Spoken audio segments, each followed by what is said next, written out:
I never used to believe in fear, the kind that gnaws at the edges of your sanity, the kind that makes the air in your own home feel thick and suffocating, as if the walls themselves are pressing in on you. I was always the rational type, the one who scoffed at ghost stories and horror movies, dismissing them as cheap thrills designed to prey on the weak-minded.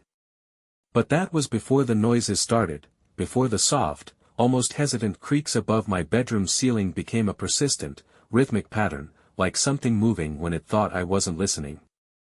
It wasn't just the house settling or the wind pushing against the beams, it was footsteps. Slow. Deliberate. Not mine. At first, I told myself it was nothing, a trick of the mind, a case of paranoia after too many sleepless nights. I convinced myself I was being ridiculous, until things started disappearing. It began subtly, almost like an absent-minded mistake.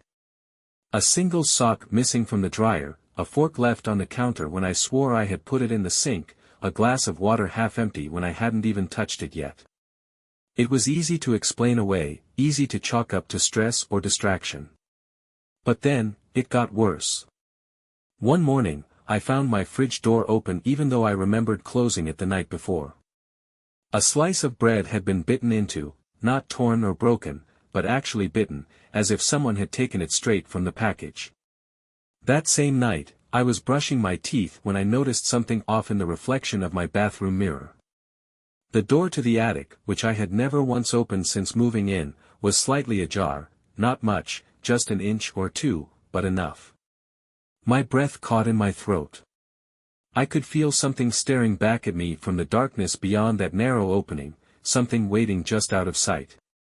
I turned too quickly, my heart hammering against my ribs, but when I stepped into the hallway, the attic door was completely shut.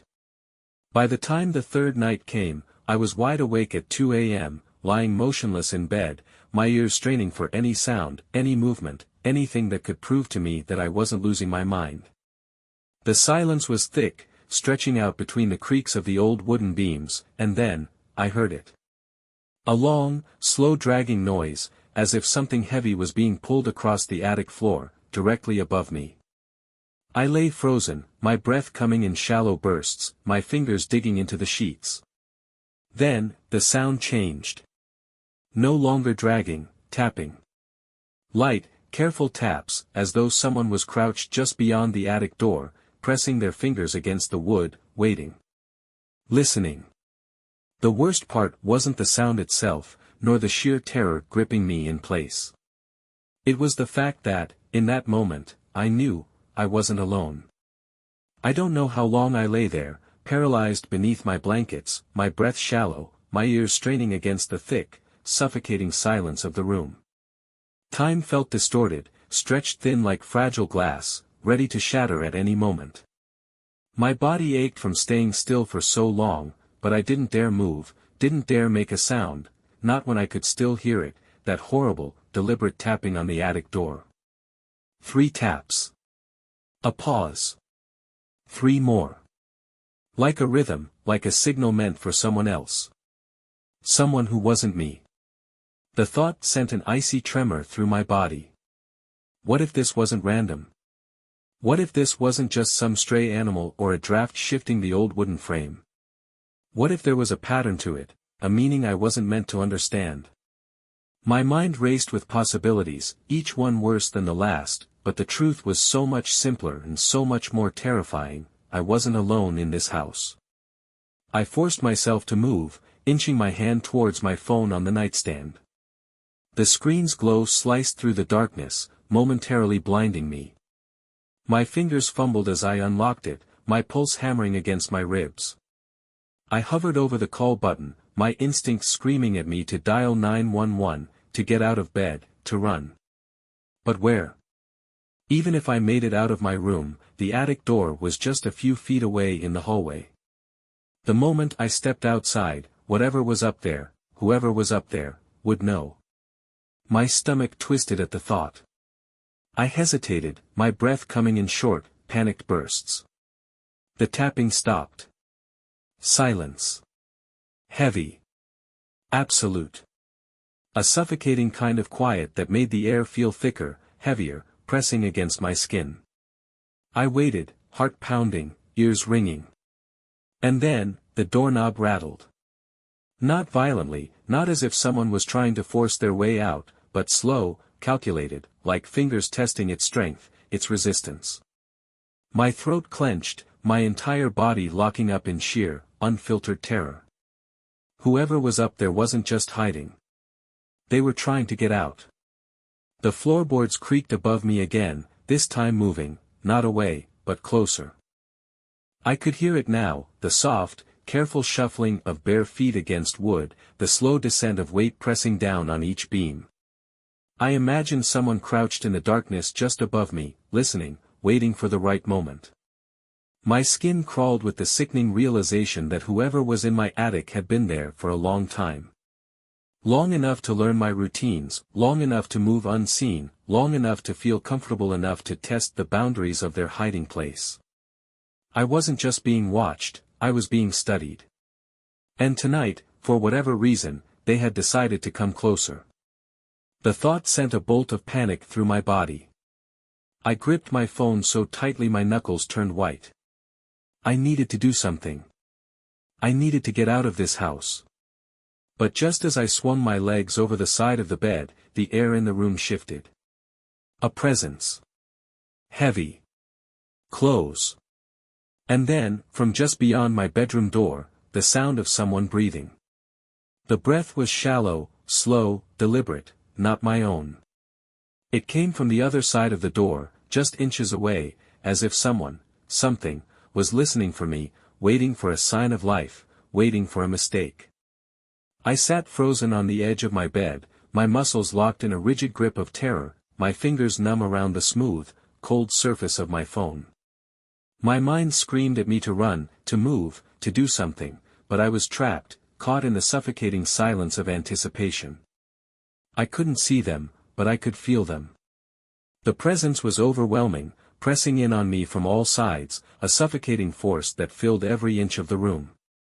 And then, just when I thought the air couldn't get any heavier, the doorknob began to turn. Slowly. Carefully. As if testing the lock. The metal groaned under the pressure of unseen fingers, a whisper of sound that sent a shockwave of ice through my veins. I sucked in a breath, my pulse hammering against my ribs, my throat tightening like a noose. I had locked the door. I was sure of it. But locks are only metal, only mechanisms. They don't stop things that know how to open them.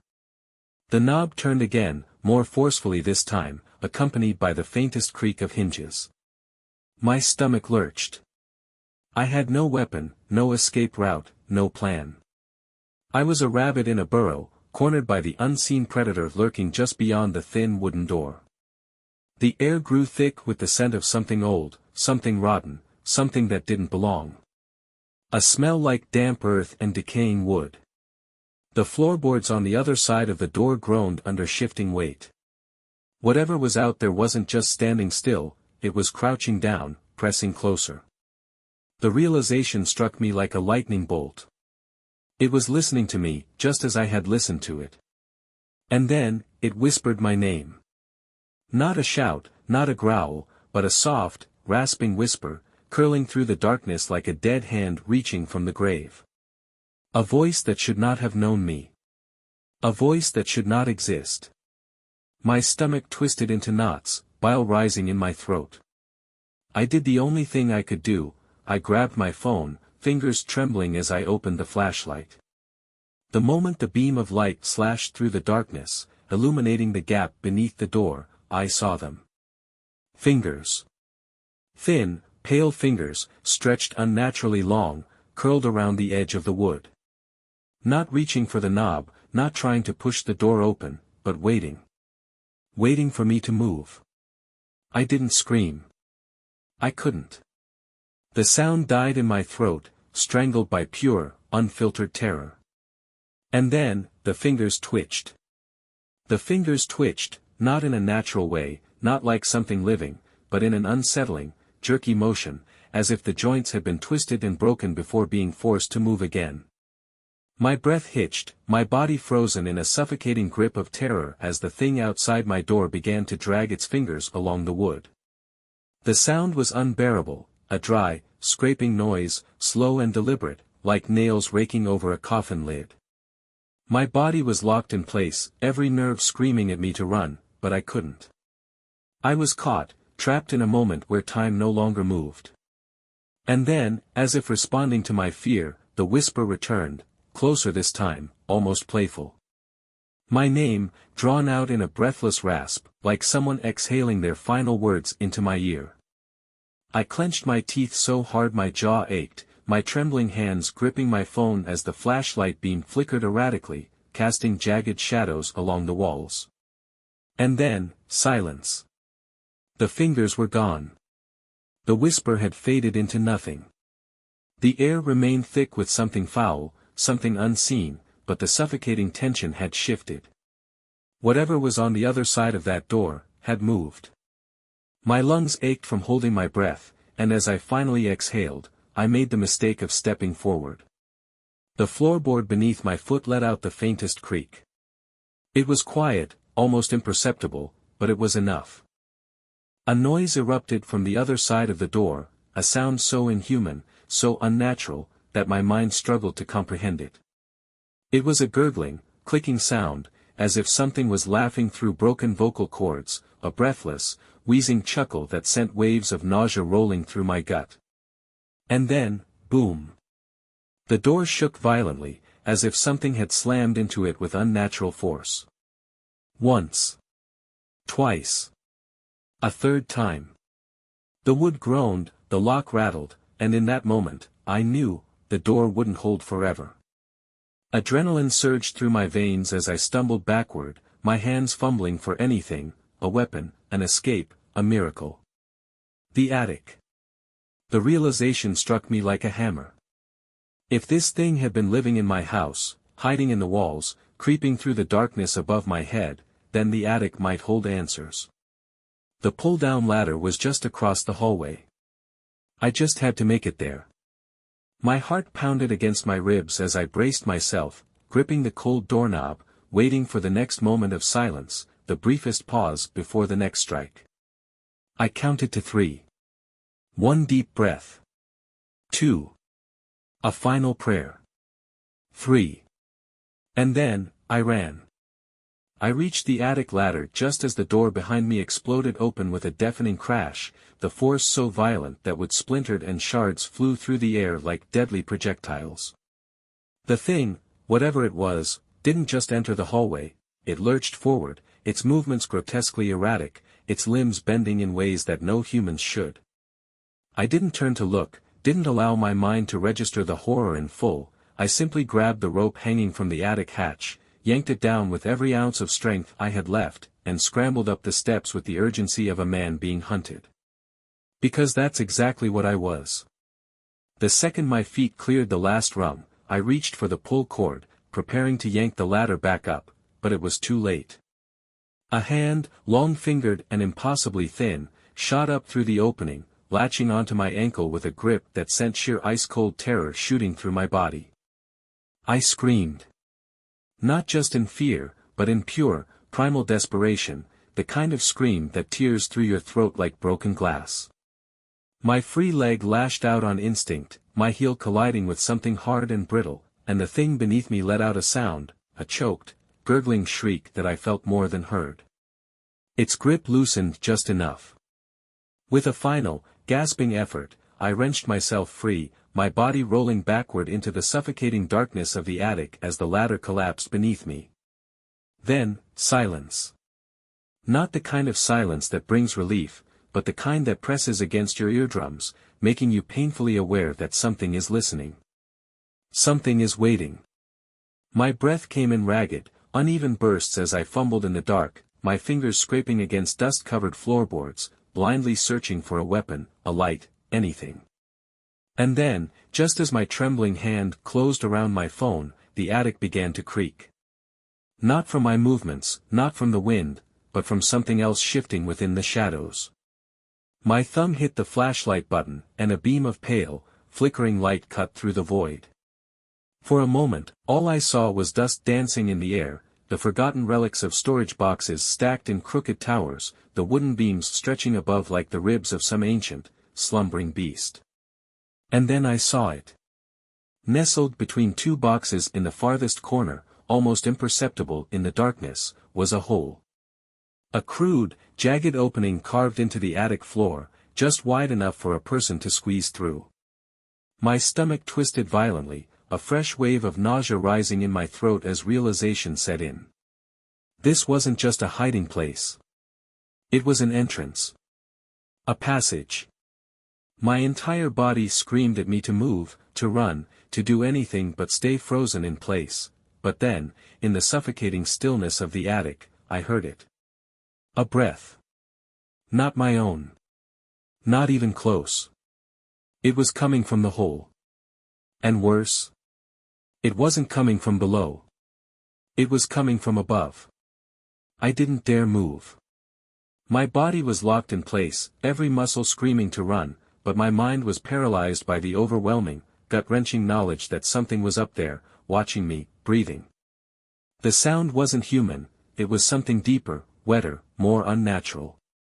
Each inhale rasped through the stillness, dragging like a serrated blade against raw flesh, followed by an exhale that was too slow, too calculated, as if savoring the moment before revealing itself. My flashlight trembled in my grip, the thin beam flickering over the jagged hole in the attic floor, and that's when I noticed it, scratches. Not from tools, not from rodents, but from fingernails. Long, uneven grooves clawed deep into the wood, surrounding the hole like desperate, silent warnings from whoever, or whatever, had tried to escape before me. The attic creaked above me, the sound so soft at first I almost thought I had imagined it. Then, another. Closer this time. A deliberate shift in weight, the unmistakable sound of something moving just beyond my sight. The air felt wrong, like a dense fog had settled into the space, pressing against my skin, making every breath feel thick and heavy. I forced myself to look up, my light dragging across the wooden beams, and for a moment, there was nothing. Just shadows. Just the suffocating void of something unseen. But then, movement. A glimpse of something retreating, something shifting back into the darkness just beyond the edges of my flashlight's reach. A shape. A figure. But not one that moved like it should. It didn't scurry or step, it twisted, unfurling like something that had been folded into the ceiling's crevices, its limbs bending at angles that made my stomach lurch. And as my mind fought to process the horror before me, I realized something even worse, it had been up there the whole time, waiting. The breath came again, but this time, it wasn't above me anymore. It was behind me. The realization slammed into me like a freight train, every nerve in my body screaming at once. I spun around, my flashlight swinging wildly, my pulse hammering so hard I could barely think. The attic was empty, at least, at first glance. The boxes, the old furniture, the forgotten remnants of another life, everything stood still. But the shadows? They shifted. Not like an illusion, not like the tricks of an overactive mind, but like something alive. And then, a whisper. Not a word. Not a language. Just a sound, slithering through the dark like a snake in dry leaves. Too close. Too real. Too impossibly near.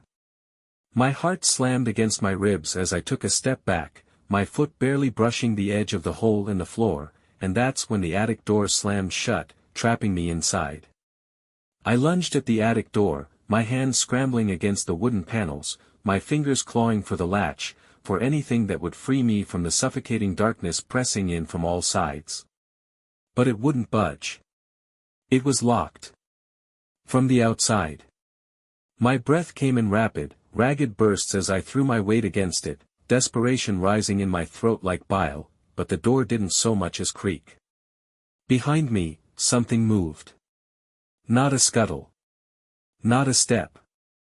Something slow and deliberate, a sound so subtle it barely disturbed the air, yet somehow sent a cold spear of dread through my spine. I wasn't alone. Every instinct screamed at me to turn around, but fear rooted me to the spot, my forehead pressed against the wooden surface of the door, my heartbeat hammering so hard I could hear it in my skull. Then came the whisper. Right next to my ear. It wasn't a voice, not really, at least, not in the way a human voice should sound. It was wet, like something forming words through thick saliva, the syllables stretching unnaturally, distorting at the edges as though the thing attempting to speak had only just learned how. It said my name. Not just my name, but the way my mother used to say it when I was a child, when she'd wake me up in the middle of the night after a bad dream. Soft. Familiar. A lie. A fresh wave of horror ripped through my body, and I turned so fast I nearly lost my balance, but there was nothing there.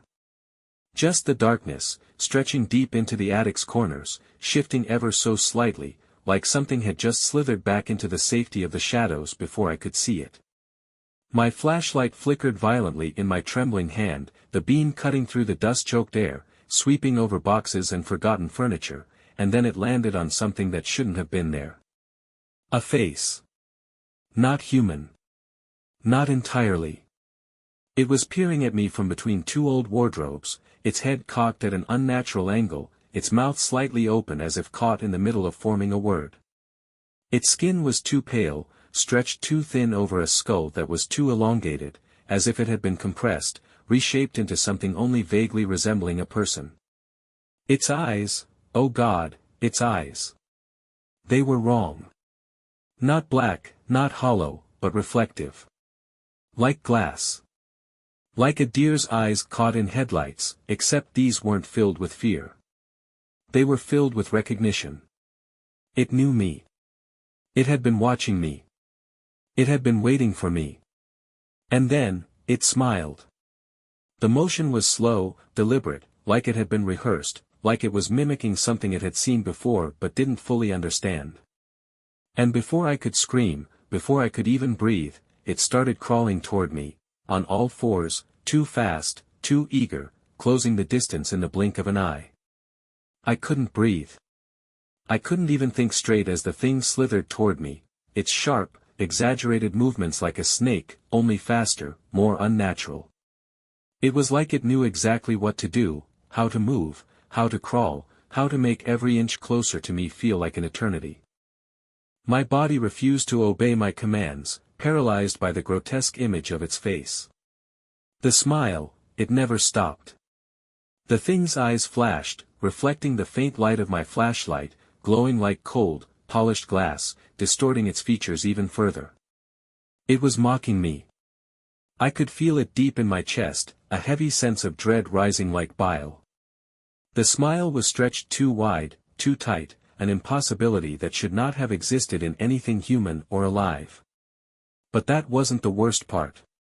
The worst part was the sound it made. It was laughing. Not in the way any person laughs, but in a distorted, suffocating sort of way. It sounded like it had been trying to laugh for years, its throat cracked, its vocal cords dry, attempting to make something human out of a noise it didn't quite understand. The laughter echoed in the confines of the attic, ricocheting off the walls and wrapping itself around me, suffocating me with its sharp, jagged edges.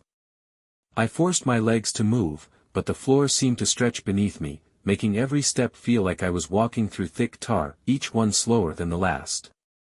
I had to get away. I had to get out. But the door wouldn't open, still locked, still mocking me. I could hear the thing behind me now, its movement no longer as subtle as before. It was getting closer. Each movement was deliberate, like a predator toying with its prey.